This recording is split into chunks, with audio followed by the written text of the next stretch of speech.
Assalomu alaykum, palakat. Mashinam buzilib qoldi. Oybek ishlashab qo'yalisizmi? Bo'ldi, o'tiring aka. Voy. Sizga berishga pul mashinada qolibdi-yu. Pul uchun to'xtamadim aka. Shunday olib borib qo'yaman. Katta xolayni ichida yuribsanmi? Sal chetroqda yur. Kir aka. Ko'rmay qolma aka. Uzr. Ming bor uzr aka. Endi Nora mashina hadisi shu-da aka.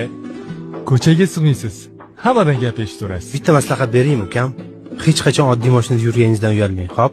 Jaboy xonadon emasmi, oyi?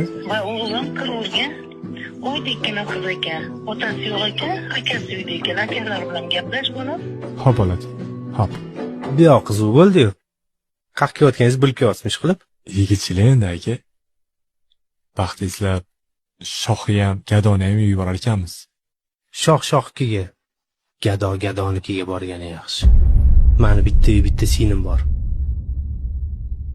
O'zimga o'xshagan oilaga uzataman. Xardor bo'lsang bir odamning qiziga kambag'al deb Bitta maslahat beraymi? Yo'q, kim quloq solmas gavhar so'ziga. kerak emas aka. Kambag'allik yomon darddir. Kambag'alga shundoq ham hamma maslahat beradi. Pastroqdan joy ko'rsatar. Singiz baxtli. Bolang tingilaram gapni o'rgatar.